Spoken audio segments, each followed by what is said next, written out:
Bienvenue donc pour ce nouvel épisode consacré à la nouvelle configuration Waxnail. Alors Google X que j'ai pu trouver alors qu'elles sont plus trop disponibles et je les ai eues à 400 € chez Banggood. Maintenant elles sont à 490 je crois. Voilà, donc après le dernier GT Kit, donc qui est proposé comme étant long range. Voilà, donc les mises à jour à faire que sur les lunettes, parce que la dernière 38-43-4, là, elle était déjà sur le GT. Voilà, configuration maintenant d'INAV, donc c'est un peu différent qu'avec DJI, puisqu'il n'y a que le RXTX que j'ai mis sur le l'UART 1. Voilà. Et après, un peu ce qui est un peu saoulant, alors ça, vraiment, autant le reste tout marche bien, mais alors ça c'est un peu difficile, faut intégrer l'OSD à part, avec ce petit logiciel gratuit qui a l'air de fonctionner. Bon, moi je trouve ça un peu rébarbatif. Voilà, donc la nouvelle version,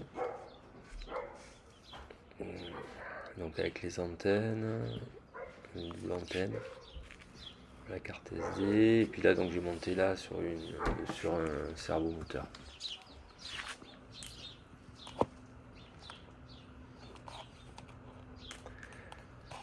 Donc la différence aussi avec WatchNext, c'est qu'il faut l'alimenter en direct. Donc moi j'ai préféré mettre un adaptateur avec un bec 12 volts parce qu'il demande 11 volts mini. Donc 12 volts, voilà, ça chauffe pas trop. Et alors je sais pas si j'ai les 2 watts. Comme je suis passé à 12 volts, il faudra qu'il y ait des retours là-dessus. Et après, de l'autre côté, il y a le RXTX qui part donc sur le l'UART 1, sur le.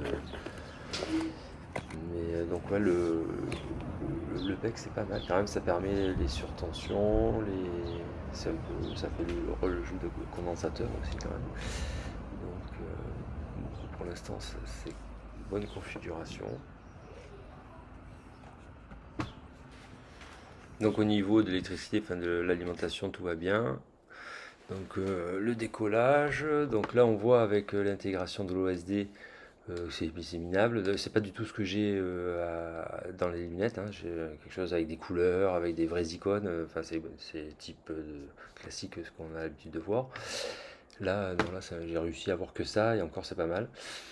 Et bon voilà, bah, au niveau distance, bah, c'est comme le DJI, c'est comme avec le DJI avec la grande antenne vers le bas, c'est-à-dire le maximum que j'ai pu faire avec le DJI, là c'est en stock, j'arrive direct. Voilà, donc c'est à peu près, on va dire, en stock c'est à peu près pareil.